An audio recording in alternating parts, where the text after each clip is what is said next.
Una periodista cuyos senos fueron destruidos por un médico que asegura ser cirujano estético decidió poner la cara y denunciar en Noticias 1 que su caso se repite con frecuencia por los diplomas de posgrado en el exterior que el Ministerio de Educación convalida en cuestión de días y sin mayor verificación.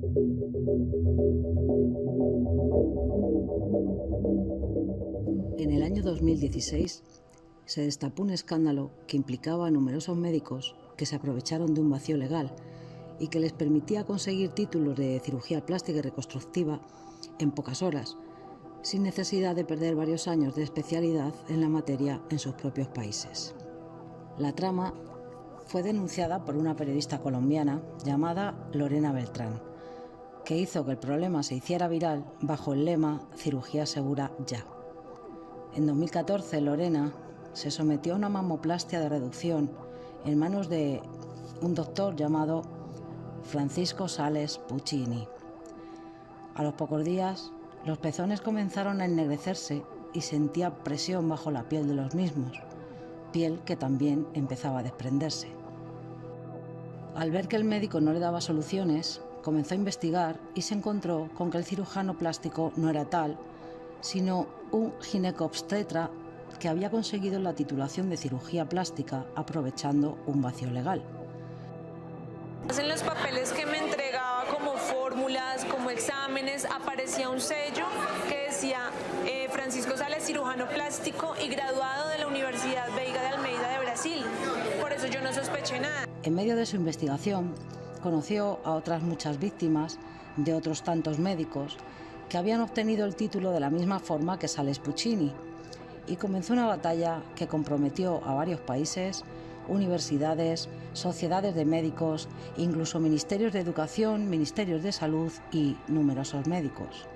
Tuvo que someterse a otra cirugía con un doctor que, además de ayudarla, le explicó cómo funcionaban las leyes que amparaban a los cirujanos plásticos y reconstructivos. Se empezó a engrosar más o menos como 2 dedos y se puso un color muy rojo, muy rojo. Cuando yo me hacía las curaciones, el dedo se me alcanzaba a entrar a la herida casi que a esta altura. Ayudado más tarde por diversos medios de comunicación, como Noticias 1, por medio de una reportera llamada Joana Fuentes, y El Espectador, que tenía una sección llamada La Puya, conducida por Paulina Baena, consiguió que las víctimas y ella misma tuviesen voz y poner entre las cuerdas a quienes se estaban lucrando a costa del sufrimiento de otras personas sin pudor alguno. Carolina, Lorena Beltrán y otra paciente del médico Francisco Sales Puccini sufren hoy las consecuencias de deformidades permanentes. Lo que pasa con las cirugías plásticas en el país es una muestra de que no porque algo sea legal es bueno. Tenemos una historia de terror auspiciada por la ministra de Educación.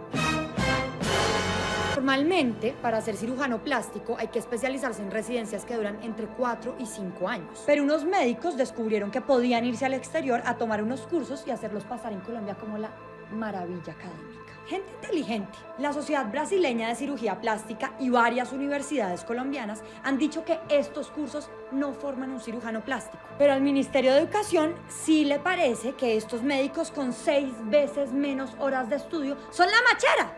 Y aunque en Brasil no pueden trabajar, aquí sí. Estos médicos, más preparados que un cumis, empezaron a venderse con el prestigio de haber estudiado en el exterior. Pero pasó algo perverso. Pacientes como Lorena Beltrán terminaron desfigurados por culpa de estas cirugías. Y no era solo Beltrán. Miren, una aclaración. Todos los médicos cometen errores, pero esto es negligencia pura y dura. Estamos hablando de meter prótesis al revés, cercenar músculos, operar en lugares sin sistemas de reanimación y curar las heridas con gelatina sin sabor. En el Congreso presentaron un proyecto de ley para regular esta especialidad. El Ministerio de Educación anunció con pompa que iba a mandar una comisión a ver qué pasaba con estos títulos. El ministerio dijo que los títulos eran legales y en el Congreso hay tanto lobby en contra que el proyecto está a punto de hundirse.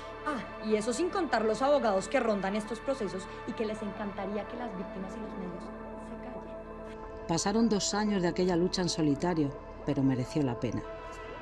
Gracias a Lorena Beltrán y a Joana Fuentes, muchas víctimas comenzaron a denunciar los problemas que les habían ocasionado diferentes doctores y que les habían dejado senos desviados, pezones negros, abdómenes deformados, prótesis puestas del revés, cicatrices anchas y un sinfín de aberraciones que además no eran nada económicas.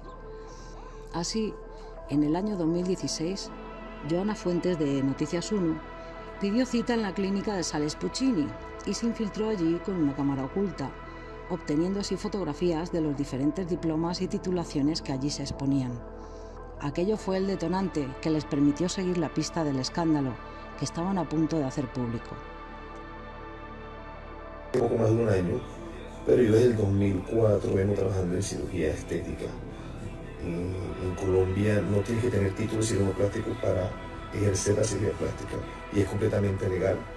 De hecho, título de médico cirujano, con título de médico cirujano, acá puedes ejercer la cirugía plástica. De hecho, muchos amigos que yo conozco médicos cirujanos son excelentes cirujanos estéticos o hacen estética excelente, súper bien.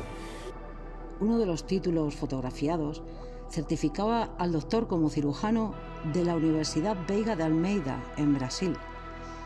Acto seguido, Joana llamó a la universidad, donde le explicaron que allí no tenían facultad de medicina y que hacía ya mucho tiempo que no impartían aquel curso.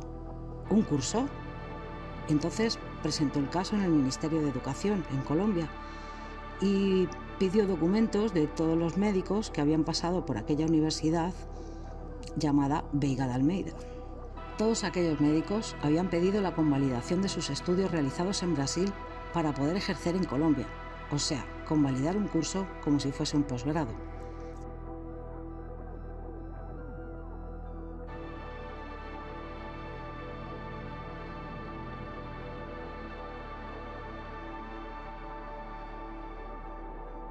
El Ministerio de Educación colombiano, además, había procesado las convalidaciones en menos de un mes, cuando es un trámite que requiere más de 8 meses. El 13 de mayo del 2016, el Ministerio emitió un comunicado informando que las convalidaciones quedaban suspendidas hasta que investigaran la situación de dichos títulos provenientes de Brasil, donde acababan de enviar una comisión para tal efecto. 2 días más tarde, el 15 de mayo del 2016, Noticias 1 hizo público el primer informe que revelaba las fechas, testimonios de varias víctimas y la relación que existía entre las malas praxis de numerosos médicos de varios países con la universidad brasileña.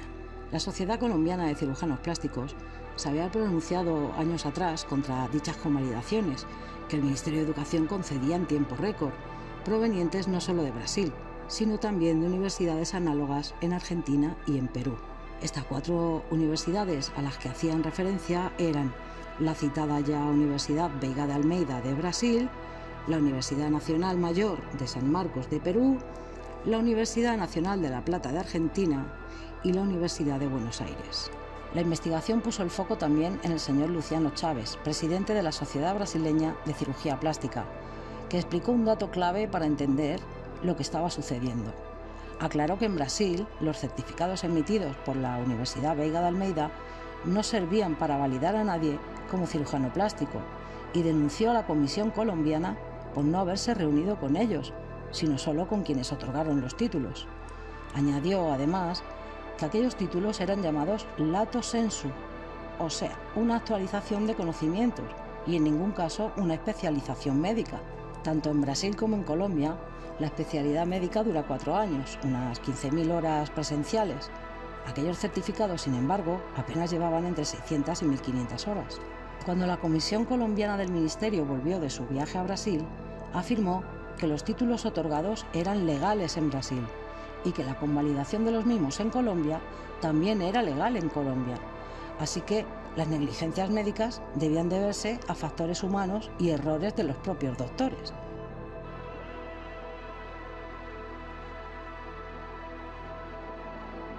Echamos unos médicos mediocres. Un ministerio de educación complaciente. Un congreso incompetente. Un abogado mezquino. ¡Y listo! Tenemos hombres y mujeres con sus cuerpos deformes, víctimas de algo completamente legal. ¡Salud! Todos se pasaban la patata caliente de unos a otros. El 15 de junio del 2016, el escándalo estaba un poco estancado en medio de una guerra entre víctimas, medios de comunicación, médicos, ministerios, universidades, abogados. Y entonces llegó Paulina Baena, que empezaba a tener bastante popularidad por su sección sobre salud, La Puya, en el medio de comunicación El Espectador, que junto al editor de la sección, Pablo Correa, y el fotógrafo Cristian Garavito, decidieron dar protagonismo a las víctimas del escándalo mediante un reportaje gráfico. Las fotografías se presentaron en blanco y negro, y aunque algunas de las afectadas eran reacias en un primer momento a mostrar sus cicatrices y su desnudez, finalmente el reportaje fue portada del periódico y llegó a compartirse más de 65.000 veces en la versión digital.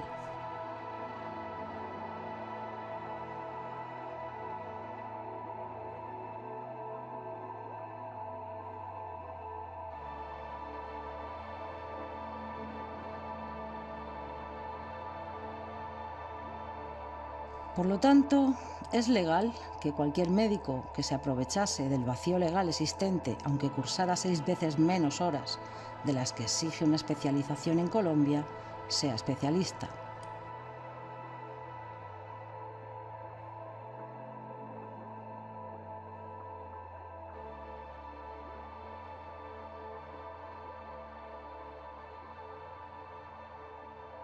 En fecha de 3 de abril de este año 2024, 10 años después de que Lorena Beltrán comenzase su lucha, es cuando se ha conseguido que la Cámara de Representantes en Colombia aprobara en su primer debate el proyecto de ley Cirugía Segura Ya. Se busca elevar la reglamentación y normatividad en dicho ámbito de la salud y establecer qué tipo de profesionales pueden practicar procedimientos para modificar la apariencia del cuerpo, así como las condiciones de salubridad y atención que deben cumplir las salas de cirugía y prohibir la publicidad engañosa, exigiendo información clara para los pacientes. Recordemos pues una de las universidades implicadas en todo este escándalo, la de Buenos Aires, famosa en estos últimos tiempos por haber dotado de credibilidad, profesionalidad y buen hacer al doctor Edwin Miguel Arrieta Arteaga.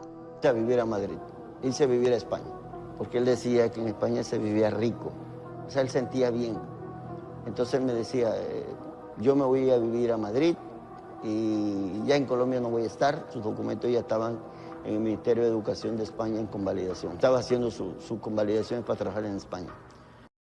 Te llamaba para el tema de la historia clínica. A mí no me interesa coger persona que trabaja para ti ni contigo, por Dios. O sea, ¿de dónde sacas eso? Loca de esta que me tienes harto, en mala hora accedí yo a operar a esa paciente. Sin más, y como siempre digo, que cada cual saque sus propias conclusiones. Un saludo.